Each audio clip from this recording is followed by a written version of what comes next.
अस्सलामु अलैकुम वरहमतुल्लाहि वबरकातुह। मैं मोहम्मद इम्तियाज़ पलामवी। मुअज़्ज़ज़ नाज़रीन, जैसा कि मैंने पहले कहा था कि इंशाअल्लाह बरेलवी रास्त पर आएंगे जिनके अंदर ज़र्रा बराबर भी सूझबूझ है, कुछ अक्ल व फ़हम है, या अल्लाह पाक ने जिसे हिदायत दी इंशाअल्लाह वो ज़रूर बरेलवियत को छोड़ेगा और अहले सुन्नत व जमात के हकीकी मिस्दाक़ अहनाफ के सच्चे तर्जुमान उलमा हक़ उलमा देवबंद की तरफ आएंगे।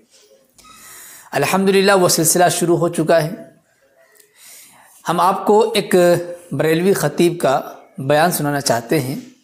आप अपने कानों से सुनेंगे और आँखों से देखेंगे कि अल्हम्दुलिल्लाह पब्लिक की इस्लाह के लिए उसी तरीके से बातें कह रहे हैं, वही बातें कह रहे हैं जो हमारे बुज़ुर्ग सदियों से कहते हुए आ रहे हैं और हम कई दिनों से कहते हुए आ रहे हैं। सबसे पहले आप बरेली मज़हब से ताल्लुक़ रखने वाले इन ख़तीब साहब के बयान को सुन लीजिए, उसके बाद इंशाअल्लाह मज़ीद तफसीरा किया जाएगा। जिस साहिबे मज़ार से, जिस बुजुर्ग से तुम मोहब्बत करती हो और मेरी माँ और बहनों, तुम्हें मज़ार पे जाने की जरूरत नहीं है। तो मुसल्ला बिछाकर 2 रकात नमाज पढ़ो और पढ़ने के बाद रब की बारगाह में हाथ उठा दे, मौला मेरे घर में बरकत नहीं होती, मौला बरकत दे देगा, मौला औलाद नहीं होती, मौला औलाद दे देगा, मौला कारोबार नहीं चलता, मौला कारोबार में बरकत दे देगा। रब की इज्जत की कसम, तो घर में बैठकर साहिबे मज़ार के वसीले से दुआ मांग, अल्लाह दुआओं को कबूल कर लेगा। बेशक, जिंदाबाद जिंदाबाद। मुअज़्ज़ज़ नाज़रीन, आपने सुना ख़वातीन को, औरतों को क्या बात कही। मज़ार में जाने की ज़रूरत नहीं है, सबसे पहली बात।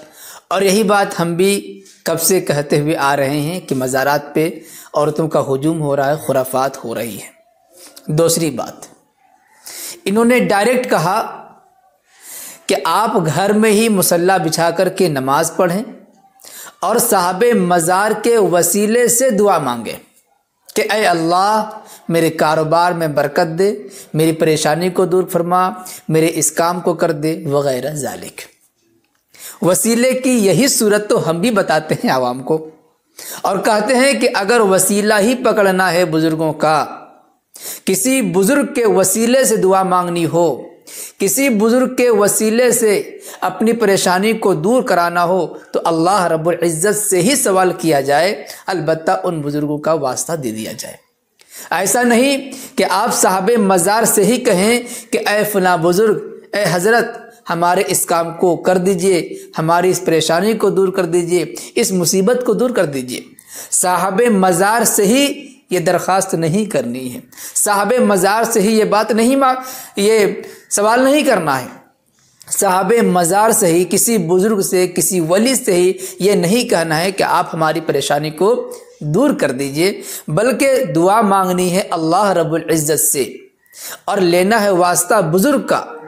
तो इस तरीके से लेना है कि ऐ अल्लाह मेरे इस काम को कर दीजिए, मेरी इस परेशानी को दूर कर दीजिए फ़लाँ बुज़ुर्ग के वास्ते से।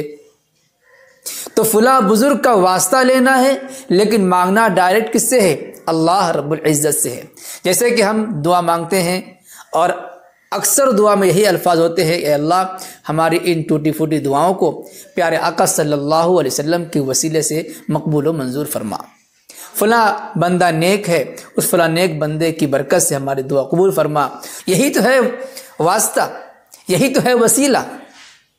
अगर इस तरीके से कोई वसीला करके अल्लाह रब्बुल इज़्ज़त से दुआ मांगता है, इसमें कोई हरज नहीं है, कोई दिक्कत नहीं है, कोई परेशानी नहीं है अहले सुन्नत व जमात के नज़दीक। अल्हम्दुलिल्लाह अहले सुन्नत व जमात इस वास्ते के कायल हैं। ऐसा वसीला बिल्कुल जायज़ और दुरुस्त है और हम इसी की तलक़ीन करते हैं कि अगर किसी को वसीले से दुआ मांगनी है तो इस तरीके से वसीला बनाया जाए।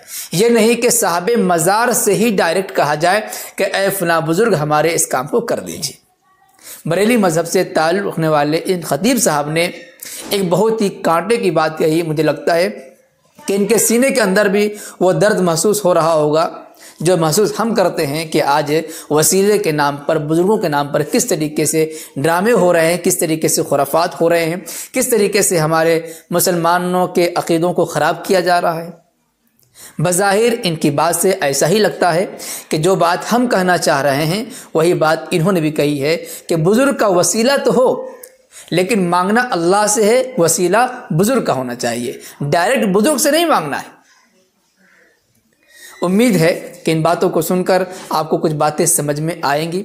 आप भी दुआ करें कि जिस तरीके से इन्होंने हक़ बयानी से काम लिया है, बरेली मज़हब से ताल्लुक़ होने वाले दीगर उलमा व खुतबा को भी ऐसी हक़ बयानी की तौफ़ीक़ नसीब फरमाए, और इनके लिए भी दुआ करें कि ये भी हमेशा के लिए राह रास्त पर आ जाए, और जिस तरीके से इस खुराफात के ख़िलाफ़ और इस गलत अक़ीदे के ख़िलाफ़ आपने कुछ बोला है, तमाम गलत रस्म व रिवाज के ख़िलाफ़ भी आपको अल्लाह पाक बोलने की हिम्मत अता फरमाए, और अहले सुन्नत व जमात के हक़ीक़ी मिस्दाक़ अहनाफ़ के सच्चे तर्जुमान उलमा हक़ उलमा देवबंद के बताए हुए तरीक़े पर चलने की तौफ़ीक़ अता फरमाए।